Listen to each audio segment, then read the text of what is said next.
The 2017 Ford Escape. This is one of the most popular compact crossovers on the market. It's been updated for 2017, but what I bet you didn't know is that it is made on the same platform as the Ford Focus. I'm Jay, and welcome to the latest episode of CarBuzz Unboxing Reviews. And before I get started, I want to thank Future Ford of Sacramento for letting CarBuzz come on down and film this car for you today. So the Ford Escape. Now, this is the third generation model. It first launched back in 2000, and it's always been one of the most popular compact crossovers on the market, and for very good reasons. Ford has just done a very good job of overall packaging and design, and it's always been sort of the right compact crossover at the right time. But like I mentioned, this has been updated for 2017. It is a facelift. Another generation is right now being redesigned, but it's still a few years out. But it's very good that Ford has done this facelift because competition such as the Toyota RAV4 and the Honda CR-V, they're catching up to it really fast. In fact, they're selling more than this, and this is how Ford needs to retaliate against its Japanese competition. Now, this particular Escape is the titanium front-wheel drive. It is the titanium is the top-of-the-line trim. You can also get all-wheel drive. That costs an extra $1,300, and you're only going to need all-wheel drive if you live in conditions where you're going to have rough winters, a lot of rainy weather. But normally, I think front-wheel drive is more than good enough. Now, stepping inside here, this interior, again, for 2017, it's been updated, and they've done a really nice job. This is covered in black leather. They call it charcoal black leather, and it's got 10-way heated driver and front passenger seats with a memory function, leather-wrapped steering wheel and shift knob. You'll notice some black piano plastic all around the center console and dash. And in fact, compared to the previous Ford Escape, the shifter and the parking brake have been relocated, making it just a little more spacious for the driver and front seat passenger.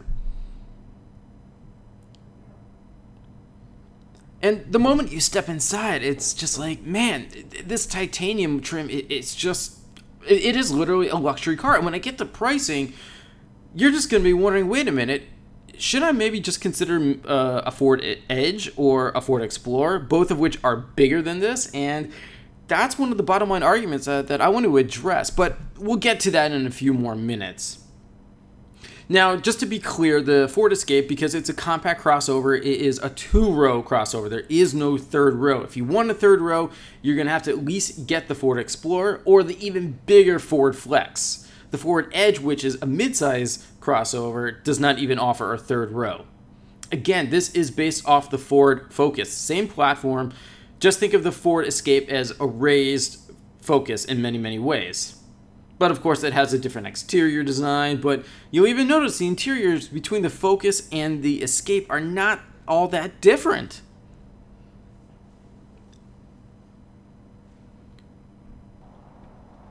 And overall interior quality I was really impressed, just like I was with the Ford Edge that I recently did an unboxing review of as well.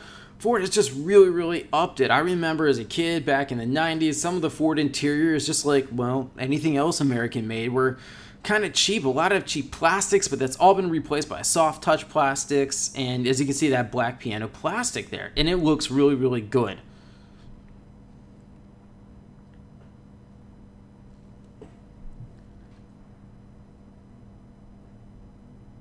And there you have your touch screen. That is the Sync 3 infotainment system, and it replaces My Ford Touch. And as I've mentioned in previous reviews of Ford products, that My Ford Touch was just not a very good infotainment system at all. As opposed to this Sync 3, it's just worlds better. What I also like is that it has Apple CarPlay and Android Auto, but oddly enough, and I'm not really so sure why, but Ford didn't enable a Wi-Fi hotspot here. And I think that was something that was just maybe sort of an oversight, but I still think that a Wi-Fi hotspot, especially in this top trim titanium, should be standard. But bottom line, Sync 3, you can forget everything that you hated about the Ford or My Ford Touch. Sync 3 is just much better. And of course, you have this dual zone climate control. So let's talk safety here. Now, of course, you're going to get your driver and front passenger airbags, driver knee airbag, front seat mounted side impact airbags. This one is also equipped with the optional adaptive cruise control that costs an extra $595. And it also is included here the equipment package, which costs about another $2,000. And in that, you're going to get enhanced park assist with parallel parking, reverse perpendicular parking, and forward and side sensing systems, as well as rain sensing windshield wipers.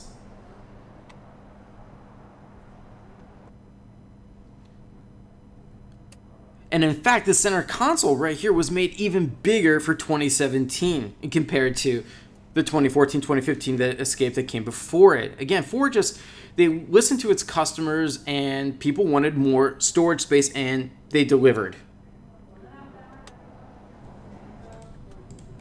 And another thing you probably noticed in the center console, the USB jack. Now that actually charges devices twice as fast as before.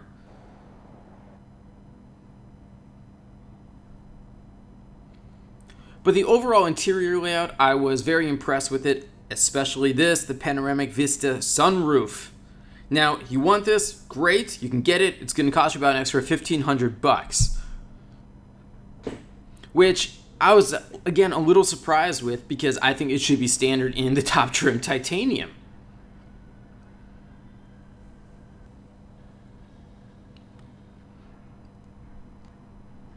Now, another good thing about the Escape is that this particular one is equipped with the Class 2 trailer tow prep package for an extra $495. And with this particular engine, I'll get to shortly, the 2-liter EcoBoost, it can tow up to 3,500 pounds.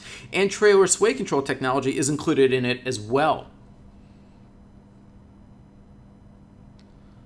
Now, this trip computer here that you see right in front of the driver, this was actually kind of a small screen. Now, I've done some recent reviews of Audis, and in the driver cluster here, you just have this massive 12.3-inch LCD screen. And again, that's, those Audis are luxury cars here, but when I go back down to a Ford and I see that tiny little driver information screen, it's sort of like, that's what it is. It's a tiny little driver information screen, and I would like it to be bigger. Again, I'm getting a little nitpicky here because, well, there's just so much to like about this Ford Escape that I think I can afford to be nitpicky and try to pick out the stuff that, well, they need to improve for next time.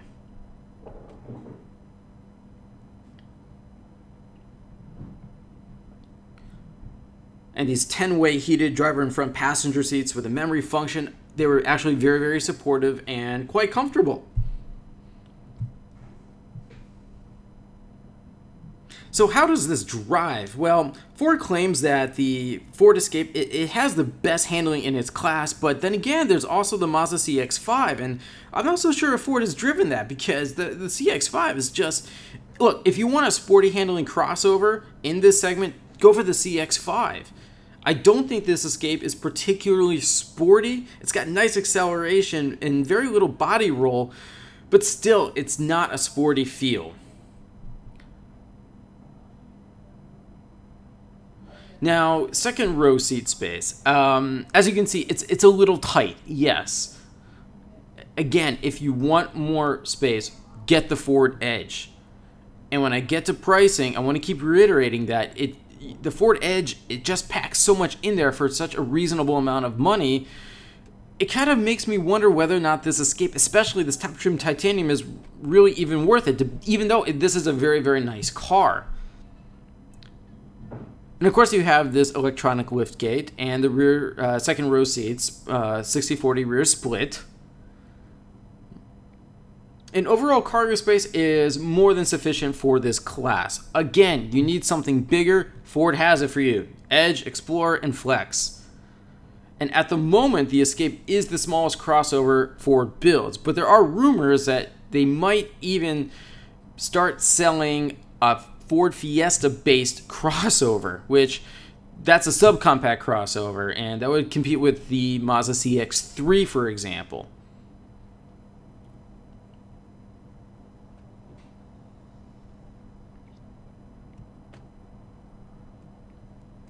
But as I was mentioning, the Toyota RAV4 and the Honda CR-V. Now, In my opinion, those are the two biggest competitors for the Escape here. And for an example, the RAV4 outsold the Escape by around 9,000 examples in 2015, and the CR-V outsold the Escape by 39,000 units in the same year. So this refresh of the Escape for Ford is very, very important. They got to reclaim some of the sales they lost against its two main Japanese rivals.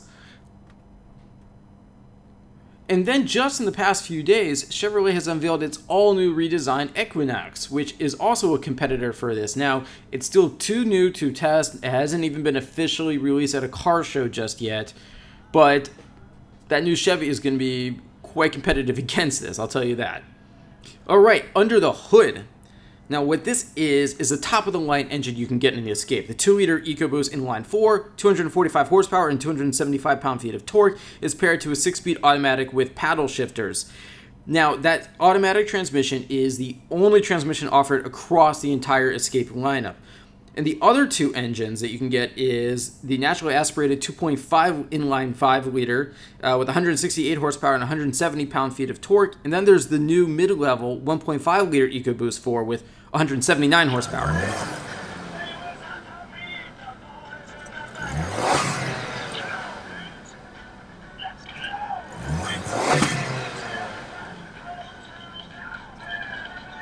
Now, let me tell you why I like that 2-liter EcoBoost engine. Yes, I know, aside from being more powerful, 0 to 60 in 7 seconds, you can get that 2-liter engine for only an extra $1,295. And it is the same engine offered in the Ford Edge. So, I would skip the 2.5 inline 5 engine. That's just not quite powerful enough at only 168 horsepower. The new mid-level 1.5 engine that replaces the previous 1.6 is a great engine as well. But again, for only an extra $1,300, you get the top-of-the-line engine, and you don't need to get the titanium trim to get it. You can also get it in the mid-level SE. And that is really, really nice that Ford has done that, because they know not everyone wants to get the all-out luxury version of the Escape, but they do want the more powerful engine. And you can also, again, add that 2.0 EcoBoost combined with the all-wheel drive in the mid-level SE. Again, the all-wheel drive is only about $1,700 more. Now the exterior here, this is actually painted magnetic metallic with 19-inch machined aluminum wheels. They cost an extra $695. As you previously saw, the hands-free liftgate. You also have fog lamps here, privacy glass, LED tail lamps, and LED signature lighting at the headlamps too. And the overall exterior design is very nice. The taillight design is new for 2017. And up front, you'll notice that the trapezoidal shapes in the front grille, the lower side of bottom angles of it, have been replaced. And the front end here, it's literally identical to that of the brand new Ford Edge. So I think these exterior design changes were very much welcomed. So let's talk pricing here. Now, the base Escape begins at just under $25,000. Now, the titanium trim, it begins at $29,100, and this one actually has $7,645 worth of optional equipment. So the grand total was $36,745, and you can still add more to it, and the price tag is going to approach almost $40,000. And the other competition, like I mentioned, the Mazda CX-5, the Honda CR-V, Toyota RAV4, there's also the Hyundai Tucson, Jeep Cherokee, Kia Sportage, and if you're looking for standard all-wheel drive, there's also the Subaru Forester. Now, all those that I just mentioned, they started around $22,000 to $23,000, and they all top off in the mid-30s. But it's this Escape that it goes to around $40,000, and when you compare it, especially to the Edge, and you can get a lesser equipped Edge and Explorer for around the same amount as this Escape Titanium. So I'm not really so sure that this price tag, as good of a car as this is, can really be justified. Because this 2-liter engine is fantastic, and especially when you put it in the Edge, you have a bigger second row and more storage as well. I just think that might be the better value. And then, of course, you have the Lincoln MKC, which is a heavily rebadged and restyled Ford Escape. Now, that one has a starting price of $33,000, so I'm not really so sure how Ford is trying to tell Lincoln to justify that price tag, unless you just have to have a Lincoln. So what do I like about this Escape Titanium? First off, it's a great engine and the acceleration is really good. It doesn't feel that sporty, but it is definitely powerful. And there's lots of technology packed in here, specifically the Sync 3, and again, it's a huge improvement over my Ford Touch. What don't I like about this? Well, it's expensive and the interior space is it's only average for this class. But if you're looking for an affordable, compact crossover, go for the Ford Escape. You may not need the titanium trim, but Ford is very good with 3 different engine options and front or all-wheel drive, so you can make it customizable for exactly how you need it. But I'm out of time. Thanks for watching, and I'll see you next time.